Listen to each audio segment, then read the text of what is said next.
This is the Full Breakfast Show, but we are currently in the newspaper review segment of this show, and it's such a bright day, bright morning. Yes, everything is chill. Today is the 13th of October.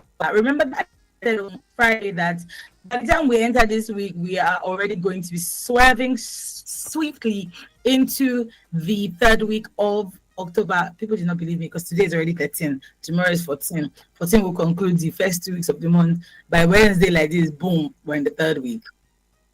I was going to say, am I a woman of God or am I a woman of God? But yeah. Anyway, you're very, very welcome to the newspaper review segment of the show. We're going to be doing this with our in-house analysts, with you, our dear parliamentarians, our newspaper family. This morning, we do appreciate your calls, your texts, your contributions every now and again.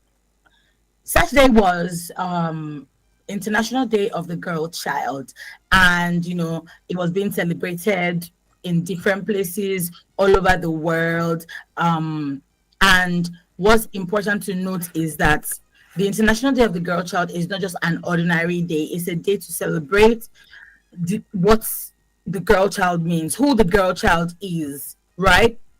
How we can cater better for them, how we can, put them in the forefront. It's a day, it's declared by the United Nations, and is there just to basically say girls matter. It's also a day to increase more opportunity for girls, increase awareness about gender inequality. It's all over the world. Young girls are being segregated, they're being subjugated by different things. We already know that, look, this world, it can be somehow, but it's a day to reflect about the importance of girls, importance of women. It's a day to say, look, these are the issues surrounding girls around the world. How can it be better, right? Instead of saying that girls are invisible. I think it is Somalia. About last week, they had passed a law.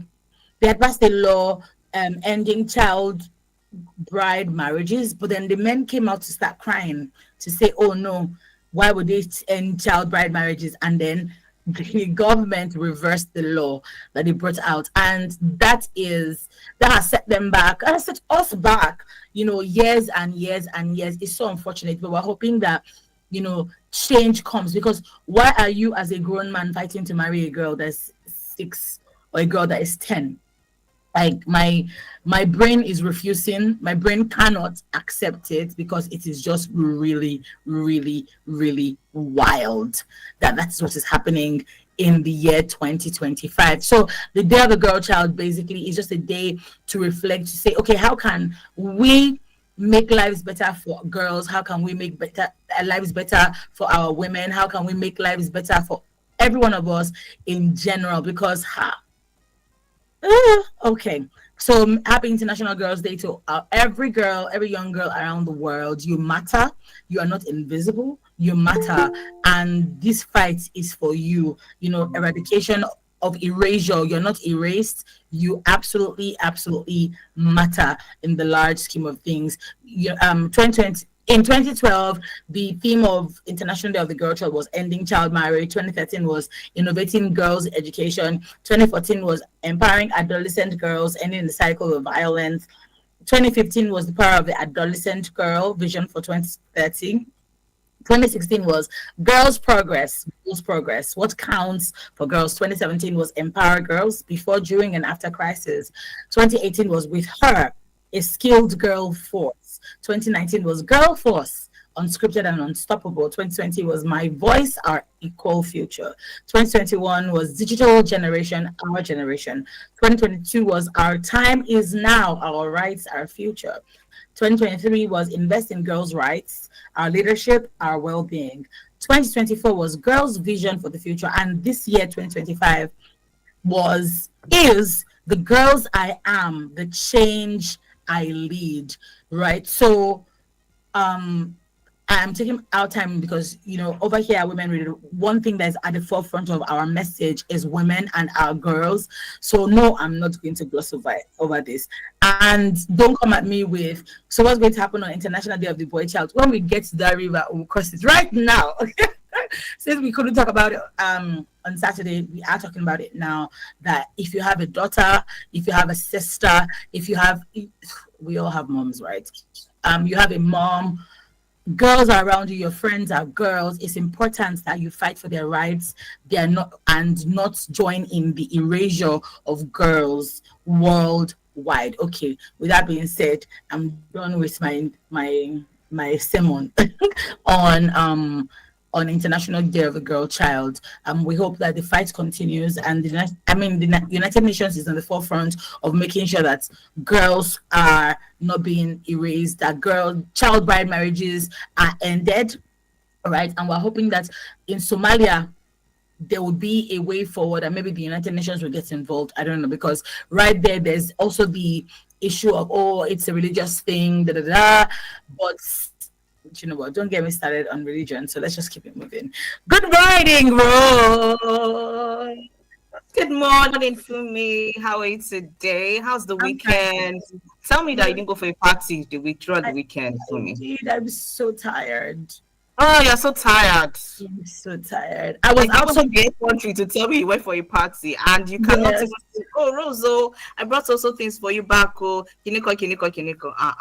I'm so tired. It was the 70th. So my mom-in-law was around. So but I think my tiredness started from when my mom-in-law came around. So I have to do best. I keep saying I have to win best daughter-in-law award. Ah, I wish there was. I have to win best daughter-in-law award. If nobody's giving me, I'm giving myself. Okay, It's and then we okay. now had to go for her sister's birthday, so it was a whole family thing. Like, and with Nigerian family celebrations, like you have to do as a Yoruba girl, you will kneel down to greet everybody. Oh, this is my good Everybody. afternoon, ma. Oh, this is my so that I was kneeling from the moment I got there Oh to the well, end. Yeah. I'm And happy then for you though. At least you you're got to happy see for me. family.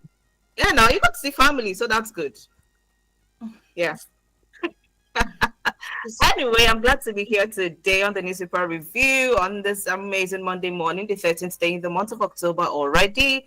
And of course, it's about 22 minutes to 8 on this side of the Mhm. radio. It's a full breakfast show, and we're super excited to be here with you. So, yes, the National Day of the Girl Child has come and gone, but the message Yeah, still remains. So, please let's absolutely. keep carrying on with that and keep encouraging our young girls. All right, Fumi, let's get on to the papers this Yeah, morning. so today, Monday, 13th October 2025, was starting off with the Punch newspaper. ASUU rejects federal government's proposal, begins 2 week strike today. We are going to talk about this today. We thought there was going to be like a settlement, but obviously not so far. Fubara retains 8 commissioners, prepares fresh nominees list. Okay, let's head on to the Guardian. Cardoso heads Nigeria's delegation to World Bank and the IMF meetings in US, says presidency. Another headline on the Guardian says that presidency and Sultan orders commit to friendly girl child policies. Yeah, this is good. Absolutely. This day newspaper has federal government threatens no work, no pay as ASU begins 2 week warning strike today. And I remember you had talked about this. Was it a week ago or maybe 2 weeks ago, where you were saying students are about to resume school, and Mm, you were saying you were hoping so much that they don't have this strike because it would affect the academic session yeah, of session, students. yeah. Yeah. Anyway, Put it out because this has always been like a recurring issue. So, yeah. what is it that the federal government and ASU have not been able to? A lot of issues, though we know, but how come up to now we've not been able to sort out these issues? That every time the issue of strike is coming up, and our students Hmm. get to be, the ones suffering it. Anyway, yeah, that's for ASU. historical Historical Society of Nigeria, we fought hard to restore history to school curriculum. This one is good. I remember doing history in primary school, but I think after my set, that's how many years ago? I don't remember. Like history is no longer history, basically. but we're glad to see it back in, because you can't speak about where you're going if you don't know where you're coming Coming from. from, sure. So Sure. yeah. All right, on Daily Trust, ASUU strike. Federal government threatens to invoke no work, no pay policy. And then Atiku, Tinubu style of presidential pardon emboldens criminality. So this was also a trending issue, over the weekend. I saw it in a lot of papers. I think it was the end of last week and over the Mhm. weekend, too, the presidential pardon. Where we were seeing a lot of names that were coming up, they were pardoned, and it got mixed reactions from a lot of people. But let's see Yeah. how this unfolds. Yeah, I think the one that even struck my eye was he pardoned Herbert Macaulay, and I said, "Huh? Like, isn't he on our naira notes? Like, I don't get, but okay, this country, it is well." In the Vanguard newspaper, we have disquiet in PDP over Mba, Diri's planned defection to APC.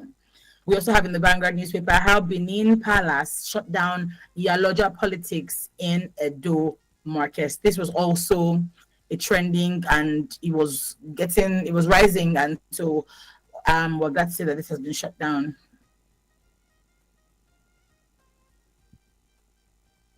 Hi, Rose. Okay, moving over to the Premium Times newspaper, we have children behind bars. Nigeria's justice system fails juveniles. We also have Ebonyi politician orders arrest of journalist. Family begs for his release. Hmm. All right, heading on to the Tribune, Naji's certificate saga and need to respect institutions. NBS vs World Bank, whose poverty numbers tell the true story of Nigeria's economic reality. Mhm. That's the National Bureau of Statistics versus the World Bank. World Bank, yeah. Yeah. All right, Uh, yeah, let's head on to in the the nation. nation, yes, in the Nation newspaper, we have VP Sultan, others commit to policies supporting, beg your pardon, girl child inclusion. And then we also have the National Assembly slates public hearing on Electoral Act Review Bill. All right, on the cable, it says Kado shows leads Nigeria's allegation to World Bank and IMF meetings as illness rolls out Wale Edun. And then federal government threatens no work, no pay as ASU insists on nationwide strike.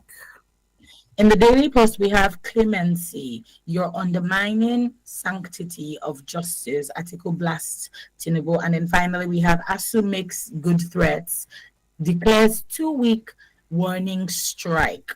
Those are the headlines this morning. I mean, the ASU strike was really, really top of mind, top priority amongst all the headlines this morning. Yeah, so we're just going to get into it. We're joined by our in-house analyst. Hello, Emmanuel. Good morning. Hi, Fumi. Good morning, and good morning, Rose. Trust you ladies are doing quite okay this morning. We're Yeah. doing well. Thank you so much for asking, Okay. Emmanuel. How was yours? Well, I'm doing okay, and I'm doing good. But we can always be better. It's okay. Emmanuel, what happened this weekend? Okay, so basically, this weekend I had to rest. I promised myself I was going to rest, and I Mm. found myself in this office on Saturday, and I think from like noon till evening, trying to get the work sorted out. And the irony of it is, after doing 90% to 95% of the work, ensuring that I just get the results, I still got the results with a mistake from after putting all the effort and then trying to correct the mistake from one end to another since Saturday. I've not even been able to do that. And just taught me a life lesson. What you're not in control of, don't bother. Don't bother. Absolutely. Let it That's be. a word. That's a word. That's a word. It's okay. Absolutely. Yes. Okay, let's get into it this morning.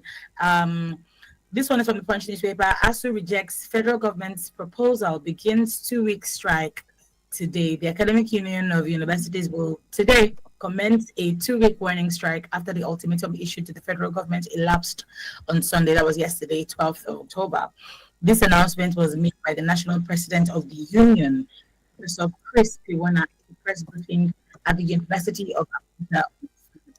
The renewed standoff between ASU and the government comes amid ongoing negotiations aimed at averting another round of industrial unrest in public universities. Last week, Wednesday, the Minister of Education, Dr. Tunji Alausa,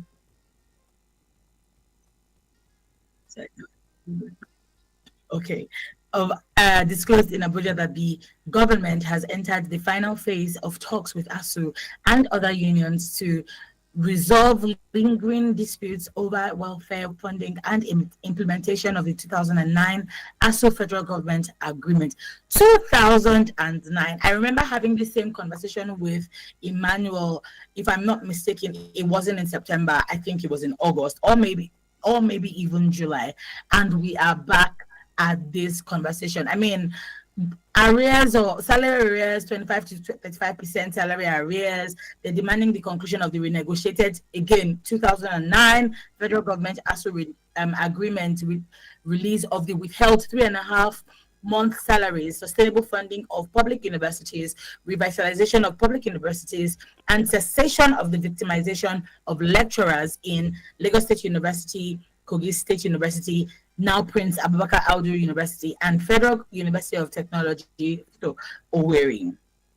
This meeting obviously ended in a deadlock because this is where we are, right? The minister made efforts to reach out to the leadership of the union, but they refused to pick up calls. A proposal was made, but they went ahead with the strike. ASU's president said the proposal by the government was rejected and that the union is working on presenting their own proposal to the government. Again, as with all the strikes that we've been having, the Pengasin slash Nupeng versus Dangote strike, the doctor strike, protest strike, the question I always have is anybody really caring about the lives of Nigerians, and in this case the students? Because yes, and I'm all for them getting their areas, I'm all for getting what is due them, because this is, I remember Emmanuel, you literally saying that day that this is 2009, and what year are we in? We're in 2025. Like, are we not? Because if this continues, this one is 2 week warning strike. What then happens after? Students are going back to school. A lot of students have gone back to school already, waiting, maybe awaiting resumption. Some are just like, oh yeah, we're about to resume. And this is happening, which means that if they've ushered given a warning strike, what this means is that no lecturer is going to go to class to lecture any students. Emmanuel, please, over Yeah. to you. Well, I think at this point, it's something we've been expecting for quite a while. That Mm, ASU we embark on probably a warning strike. And as it starts midnight today, I think this is just the beginning, because what we're saying is you can't have deliberate neglect of the education sector and we don't see all these issues. Permit me to say before I start that what we are saying is not the making of Bola Ahmed Tinubu's government. I want to be clear. mm, It has been a fundamental issue with every government in Nigeria. But the problem and the challenge is the fact that no government has had the courage enough to deal with the foundational issue affecting public institutions in Nigeria. What we just see is successive governments come on board and then they try to just put a palliative measure to enable them escape the real problem for their 4 or 8 years. And then the new mm, government comes on board, we keep having this. Olusegun Obasanjo's government dealt with this. The military regime in Nigeria dealt with this. ASUU mm, has been there, I think, since 1981. And if you count the number of times they've gone on strike to ensure that public institutions meet the highest of standard in the country, I think it's going to be more than a calendar year. Don't forget, during Buhari's regime, they were on strike, and now, first time, I think, yeah, this is first time during Tinubu's regime, if I'm right, that they are going on Mm. strike. And the truth is, see, you can't be talking about 2009 agreement. I ask, what is even the lifespan of that agreement? Has the lifespan not elapsed? Because when an agreement comes into place and then you put the implementation policy in place, it has a specific period of time that this policy must be implemented. And mm, when you look at the 2009 agreement, it was something that we thought would save us from consecutive and frequent ASU strike. But instead of the implementation, see, one thing with governments in this part of the world is a lot of papers, but they lack implementation. Our governments in this part of the world, they tend to put a lot down in words, in speaking, but when it comes to implementation, they lack it. And this is what we're saying. And when should people fault ASUU that they like going on strike? May I remind people that when you look at the state of our public institutions, it is not in the very best of states. Take a trip around some of our public institutions in the country, and then you will understand that there has to be a revitalization of most of these public institutions. But the question has been, how has the government shown willingness to ensure that these public institutions are revitalized? Well, ASUU has put up their own demand. And if the 2009 agreement cannot be met for some reasons, I also believe that a new agreement should be drawn up that has the short term, the middle term, and then the long term goal. But before you do that agreement, there are some things that needs to be done, and this is why I fought government. Don't forget that there are salary arrears, promotion arrears over several years, unpaid beneficiaries of third party deduction. You can't deduct my salary over a period of time and refuse to pay me. Unpaid beneficiary. So you also look at, they are talking about revitalization of public services in what's it called, in our public institution. That is better salary, prompt promotion, allowances, and academic allowances. So these are the things they are talking about. They are talking about adequate, sustainable funding for public institution. Now, if you look at it, I think when we spoke about this, is it July or August? I spoke about the way public institutions are being funded in this part of the world. And it's not something I'm pleased and proud of, because most of the funding of public institutions comes from the government. And I also put the blame at the doorstep of some of these institutions. See, when you look at university that are based on what's it called, research and all, Bachelor of Science is the fact that you've done research, you've done something. Our public higher institutions should be answering questions and getting innovative, and this innovation brings grants, brings funding to them. That's why you see in Sena climbs, you see institutions like Harvard, Cambridge, all of them getting fundings to millions of dollars every year, minus the government funding. But when you look at the funding that even comes into our institution, most of it are spent on personnel costs. They are spent in paying salaries and all. And then when you spend about 90% of the funding coming in to pay salaries, what do you have? So ASUU problem will continue to persist until we have a government who is ready to deal with the foundational problem that has been affecting ASUU for a long period of time. We can't keep giving, if we keep giving palliative measure to this problem affecting ASUU, every now and then we talk about ASUU strike. Because if you look at their demands and then you take one of the demands and you sort it out, just one of the demands, and they have over 20.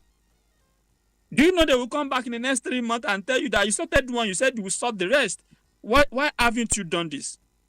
There's a full implementation of internal reports by a review committee. I think that's Nimi Briggs committee and Yayale Ahmed's committee.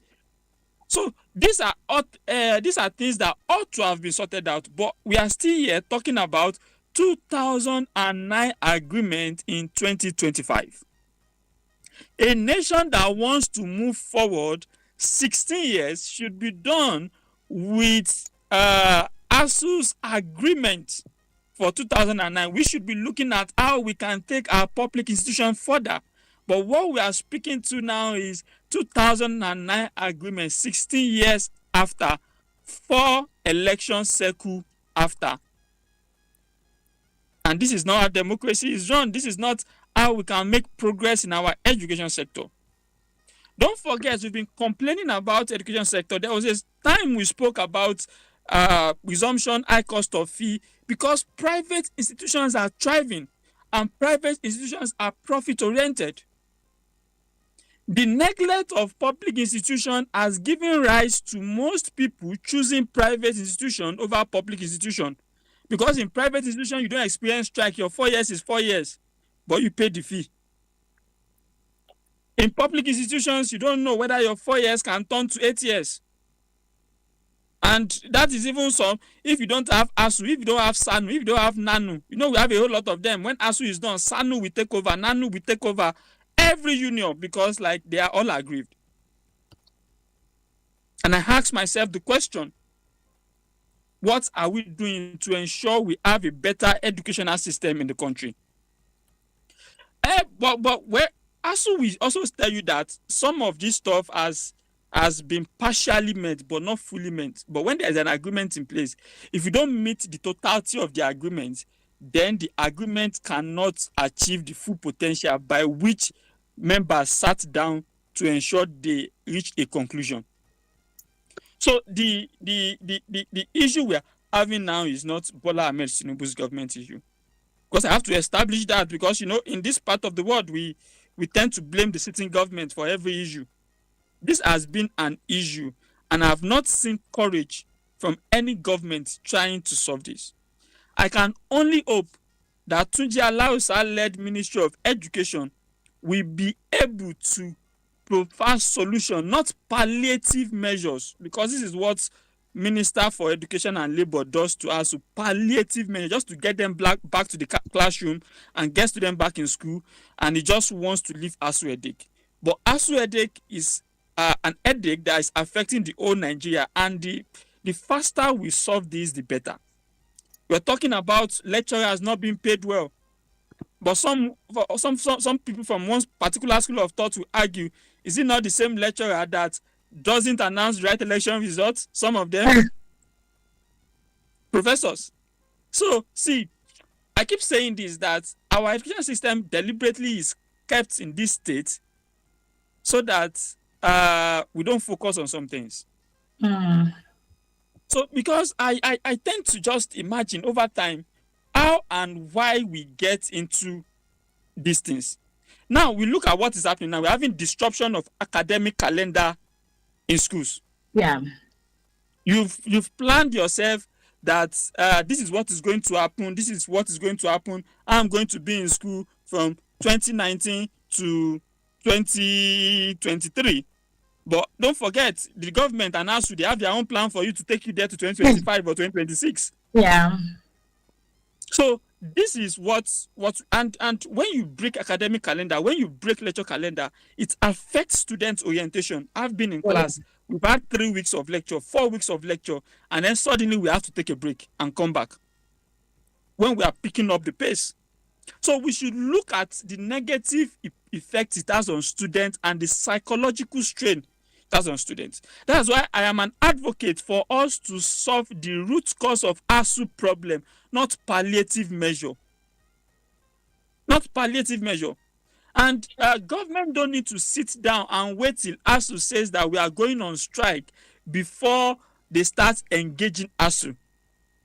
You need to keep speaking with them from time to time. Have a conversation with them. Let them know that this is the progress report so far. This is what we are able to do. The agreement says A, but we can do, if we do B, C, we arrive at A, but let's take the B and C first because this is the capacity. So this is what we have. And then when you look at our public institutions, they are no longer ranking when it comes to list of top institutions in Nigeria. I'm not here to offer any advice for private institutions, so I want to mention it. But you see that some private institutions are now thriving based on the fact that they've put up a standard which our government-owned institutions are not able to put up. So what is happening now? Sorry to interrupt you, Emmanuel, but we actually do not even know what the offer that the federal government has even given them is. It hasn't been leaked, it hasn't come out to say. But then now that the federal government is saying, oh, no work, no pay, isn't that going to make matters worse? Because they're still fighting, they're still asking that, look, the money that you're owing us for 3.5 years, the arrears that you owe us is still there. Now you're saying no work, no pay. Would you say that is like fanning the ember? It's like you're pouring fuel into an already volatile situation? When they say no work, no pay, during Buhari's regime, see, the 3 months arrears they are asking for was the no months, no pay that Buhari regime that happened, part of the no months, no pay I think during Buhari's regime, they also had the no months, no pay stuff, and then they're asking that they should pay for that. So see, when you look at the salary of an average lecturer, before I got into university, I always think lecturers earn a whole lot. But when I got in, I discovered that some of them thrive on grants and funding for projects and some external stuff that they do. Go and find out the average salary of a graduate assistant. Go and find out the average salary of a Nigerian professor. That's why in this part of the world, politics is like hot cake. It's like the business that everybody wants to do. Because you see all this work, all this lecturing job, it seems not to pay off for them. So when we're saying funding, because when you look at this, see, when all this agreement is met, if peradventure all this agreement is met, which I'm not hoping it is, which I know it cannot be, what we are going to see is that they are going to come back and ask for salary negotiation again. I think it was during Jonathan's time that the salary of professors were increased. I think it was during Jonathan's time. So when you look at DC, it is not the fact that it's not the fact that ASUU goes on strike. It is the fact that we experience the same pattern every now and then when it comes to ASUU strike. And what are the pattern? Very familiar pattern. ASUU issues ultimatum. Government negotiates. Promises are made. Strikes ensue. After delay, partial agreement are reached, but full implementation never arrives, and the cycle repeats itself. So the strike itself by ASUU, because people see ASUU strike as the main problem, the strike is not the main problem. It is the pattern. The pattern that I said every government tries palliative measure. ASUU issues ultimatum. Oh, we are going to strike. Don't forget, it was I think it's in Maiduguri or Sokoto, that the neck of ASUU, I think in August, said they were going on strike, and then government started negotiating with them. August to September. Now, government were making promises. Government have been making promises, said they've given them offer. What have you seen now? Strike has ensued. After delay. Then government will come out with partial agreement to ensure they get them back into the classroom. But full implementation would never arrive. And then you see next year again, they come. Maybe January or February. The same pattern. So the strike is not the root problem for me. It is the pattern. What we are seeing is we are seeing a symptom of systematic neglect, broken promises, and institutional decay. This is what we are seeing. So I've said it. I said the problem lies in the failure of successive government to tackle these issues, and it keeps building up. If before we reach this stage, these issues have been tackled, it will not have built up to this stage. So now, what we are seeing is that the institution of thank you. Oh, hello. Thank you very much, Mr. Emmanuel. Thank you, Ms. Fumi or Mrs. Fumi and Rose. Good morning to Nigerians. Mr. Emmanuel, good morning to you. I love that English Mr. Emmanuel was just repeating. Palliative measures,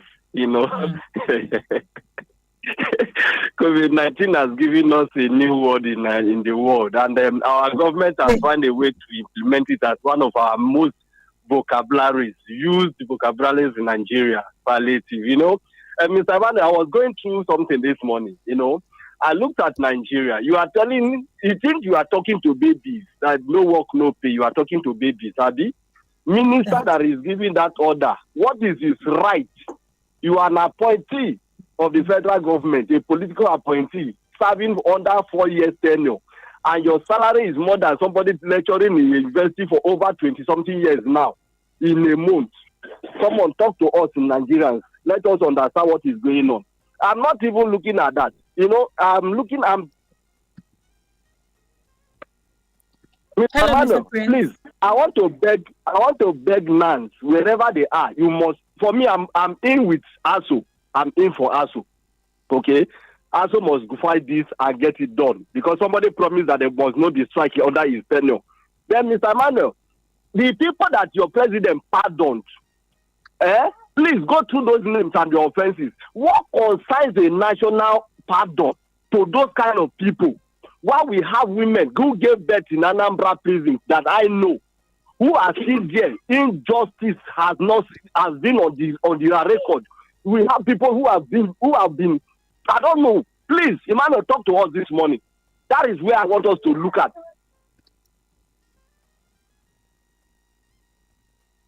Hi, Mr. Prince. We cannot hear you anymore. Oh, we lost the call. Emmanuel, please. I think that you kind of like you got the meat of the matter. Please go ahead. Well, for ASUU strike, I think I've just said the truth about it, that successive governments, they've lacked the will to ensure that the root cause is dealt with. And what we're trying to see is just a repeated cycle. I come with my measure to ensure that as a minister and that representing the government, that ASUU just gets back to the classroom, and then the headache goes on, and then we have piling up of issues with ASUU. 16 years after 2009 agreement has not been fully implemented. And the question is, are we actually serious as a nation if we are struggling to implement 2009 agreement? Now, you told them that you have a part of it in the budget, about 150 billion that will be released in 2025 budget in 3 trenches, and they've not even gotten that. And if you are talking about 2025 budget, this is October already. November, December, the year ends. So the question is, and I think our budget cycle for this year has not actually done well. So the question now is there the willpower from government to ensure that this ends? Do we have the willpower? Hello, good morning. Hello. Good morning. Good morning. Hello. Hello, good morning. We can hear Hi, you. good morning. All right, Mr. Ebony, good good morning. morning. Mr. Emmanuel, good morning. Rose, good morning. Good morning, everyone. Good morning, Nigeria. How are you, Mrs. Trust you Oboni? had an amazing. I'm fine, thank you. You're sounding really Trust low. our Hope you're weekend has good. been amazing. Yes, I'm good. Thank you. Thanks for Alright. checking up on me. Thank you so much. So let me start this morning. Before I ask Mr. Emmanuel my questions, let me start by saying I did not hear Mr. Emmanuel wish the girl child Happy International Day. Maybe it's did he? Did it skip your mind, Emmanuel? Every day I celebrate Did girl it child and I celebrate women in life. So for me, there's no special day to celebrate them. It's every day. Celebrate us still. I say it. Mr. Oboni is asking you to. Abio. So something you said this morning between you and Rose was eradication of erasure. The beautiful thing about the girl child is that she births life, she nurtures it, and basically everything around human existence revolves around the girl child. Take it to the bank anyway. So we'll continually sound it loud and clear, far and wide, that the girl child shouldn't be marginalized, shouldn't be shushed up, shouldn't be whipped into line, because when the girl speaks, she's speaking for the betterment of the whole generation. Thank you very much. Mr. Emmanuel, please permit me this morning to exhibit some form of selective amnesia. If my memory serves me right, President Bola Ahmed Tinubu promised Nigerians during his campaign that ASUU will never go on strike under his watch. So what's happening now? As much as I agree with you that administration after administration have experienced one form of ASUU strike or the other, must this neglect continually repeat itself? Must there be a repeated cycle of this? Why do we continually play politics with education in this country, knowing fully well that education is the bedrock of a nation's foundation? Must our government play ball with everything, like everything, or handle everything with kid glove? You see, my pain in all of this is that it is the students and the educational board that suffers or bears the brunt of this gross neglect. Quick question, Mr. Emmanuel. Should ASUU continually embark on these strikes, knowing fully well that it's the grass that suffers when this elephant also happens? Or should they just look for commensurate measures to just keep the system running? Or where do we ultimately go from here? An average Nigerian student spends 5-6 years in school for this 4-year course. The one that's supposed to spend 7 years will be there for 8 or 9 years. And you ask yourself, why? Is it because this government, their children are not really attending schools in this our climate? And we don't make it mandatory for their family or their children to go to our schools here. They just jettison out of the country to seek for a place where internal crimes, the educational system is running concurrently, smoothly, without any hike or hitches. Is that the reason, or this is the deliberate neglect of our future generation? When they say children, the children are the youth of tomorrow, they are the children of tomorrow. There's no tomorrow when today does not hold water for them. So what will a tomorrow offer? There are many questions in my head, but let me stop at this point. Good morning, everyone. God bless us all. Thank you so much, Mrs. Obuli. Over to you, Emmanuel. Well, thank you, Mrs. Oboli, for not asking all the questions in your head. So I don't get taken this morning. But let me start by saying that, see, if I'm campaigning to be president, I will tell you that there's no ASUU strike. But until I get into power, that is when I know the real situation of things. If you are not in power, you don't know the situation of things. You just feel like from outside you can solve it. But when you get into power, you see the decay, systematic barriers that are in place, and then you see the constraints that has been there. So for us to solve ASUU strike, Tinubu's government cannot solve ASUU strike fully. See, that's why I said if successive governments, when the 2009 agreement was made, and I mentioned that we've had 4 election cycles, if successive governments have mapped out how to take a part of it and implement, we will not be here today talking about 2009 agreement. But it is because since that 2009 agreement was made, what we've had is a lack of will, political will, by different government that has been in power, from Jonathan to Buhari to Tinubu now, to tackle the issues head on. Because if you look at the last 16 years, we've had Jonathan, Buhari, and Tinubu in power. So the issue is not that, how will I put it? Tinubu said ASUU will not go on strike during his own tenure. The problem is when you get into power and you see the decay, you see the barriers in place for you to implement this, then you start having headache on how to go about it. And it seems as if that promise was being fulfilled until recently. So let's see how it goes, whether it's going to be a one-off during his tenure or not. But we know who suffers. The children suffers.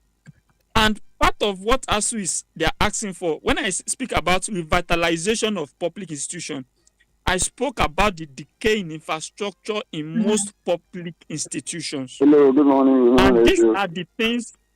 Hello, good morning. Good morning. Good morning, Women Radio. Good morning. Good morning, everybody in the good morning, Emmanuel, and everybody in the city. Thank God for giving us this. Let me start by saying happy Girls' Child Day. Some people don't know the role that women play in life. Like, but I listen to me personally, this is my own opinion. I treat my female, my wife and my daughter, I give them a special treatment. But they are the ones that take care of the home. Building a home foundation is the women. They are the ones that take care of the child, feed the child from care. So if they are not happy, how are they going to bring up good wives for us men to, so we make them happy so that they will be able to bring up a child, children that can be boast of. So personally, I treat them specially. I can ask my daughter to go and hustle, but I don't ask my girl to go and hustle. And that's why I give my own girl that treatment. That's that. Emmanuel, you have really dealt with this ASUU. I agree with you 100%. I'm not really happy. We that are not born with silver or with spoon, golden spoon, so that you then went through private institution. We know what we went through. It's not. I see these people, their children in schools abroad.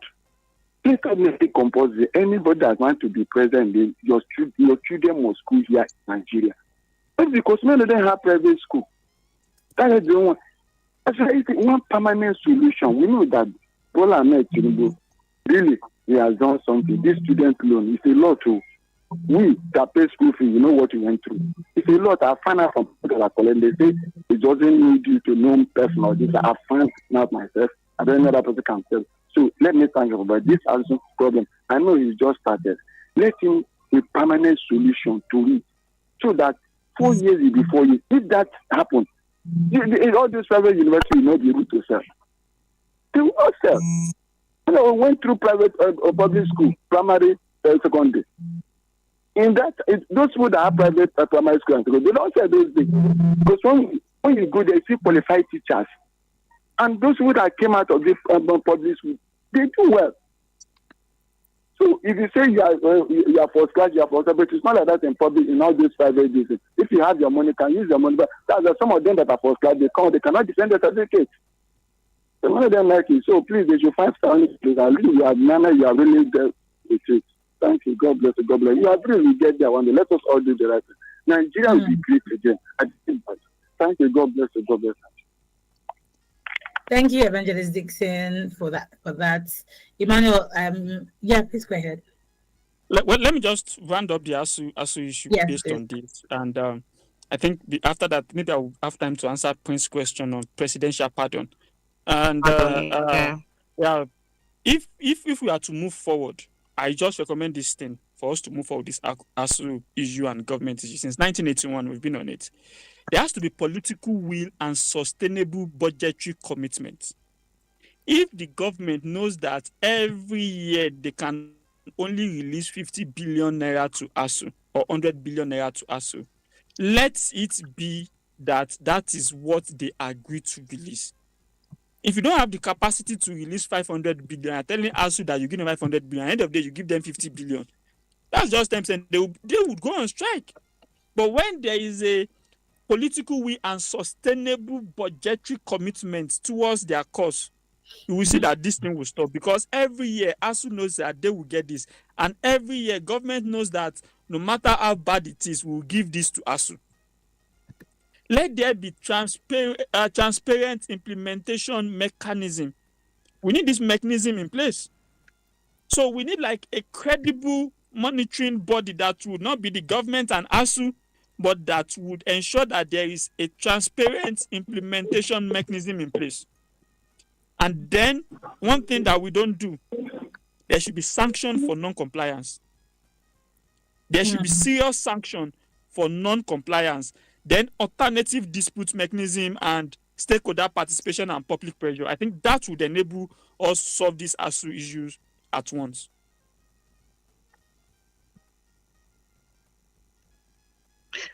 All right, thank you very much, Emmanuel. Our time is fast spent, 18 minutes after 8, right here on Your Women Radio, WFM 91.7. But before we take up the messages, I think we'll just wrap up with the messages. Emmanuel, quickly talk to us about the presidential pardon, because even me, I'm interested. I mean, we saw or a kidnapper that's was it Ezeko Medaye? And we know how dreadful it was. They made Bayelsa State, Bayelsa Rivers, I think Cross River also. They made it not habitable for a lot of people, all because in their minds, they wanted some resources to come and, so it was a lot then. And I knew how, when we're talking about kidnappings in Rivers, around Bayelsa and just around that South region, we know how intense it was, because of the kidnappings that were going on there, and because of the oil that, the crude oil that was there, and they were not getting the exact, things that they wanted to get to build their community. So probably they just, resulted to all of that to draw the government's attention.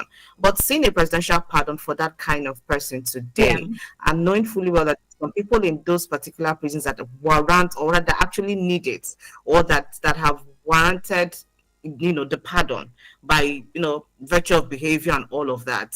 Are we seeing these things? Because for me, I feel releasing that kind of person is like a danger to the society. I don't know, but that's just what it feels like. So just quickly touch on that That's it. Probably like 2-3 minutes before we wrap it up. Okay, for me, when I saw the list, I was taken aback. But the president exercised his power as granted to him in the Constitution, Section Yeah. 175, sub 1 of the Constitution as amended. That's where the power of pardon is for the president. But when you look at the list, I think I'm actually surprised because I think higher percentage of the list are those who have been sentenced for drug related abuse, for drug related matter. I don't want to use, I'm looking at the word used to generalize all of them, but for drug related matter. And then you see those who have committed crime, and you see an honorable who has served his term for, what was it called? For, I'm trying to remember now. This honorable from Kano State who had subsidy then with Otedola, who has served his term and getting pardon. What the presidential pardon does, it clears your name. Mm-hmm. And you spoke at the beginning of this program that you don't know why he pardoned Abat Macaulay. Abat Macaulay had an issue with the colonial regime then, where he was sentenced on an offense that ought not to have been. So, like, his name was erased and clear. So the truth about what we're saying now is I saw some names on that list and I asked myself, how did they get on that list? Considering the fact that our prison system now, our correctional center now, we have over half of the people there awaiting trial. These are areas I think they should have looked at. People are awaiting trial for minor offenses. They could have been taken out to decongest the prison. We saw the woman that killed her husband after attempting to kill him 5 times getting pardoned. And I asked myself, did this pardon come with political influence? I don't know. Just a question. Did it come with political influence? A question that Nigerians would answer, not me.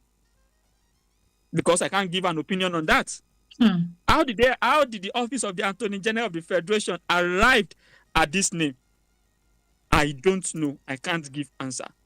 And the same question bothering every Nigeria is bothering me as I'm going over the list, because I've not even read almost all the offenses of what people get.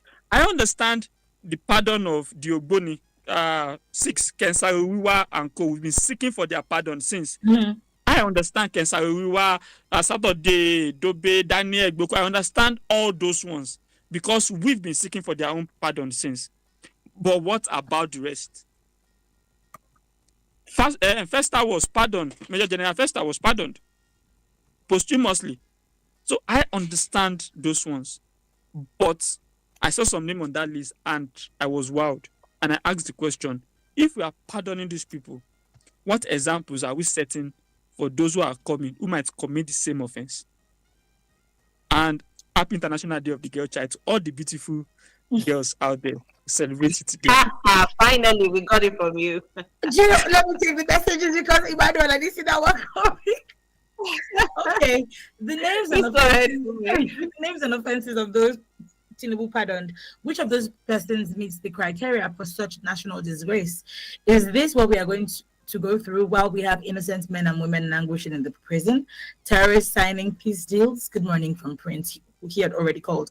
Olusoga Ajayi says, when teachers demand the bare minimum, better pay, research funding, and a functioning university system, the government's response is always threats, not dialogue. The same lecturers who build nations through knowledge are now being told no work, no pay.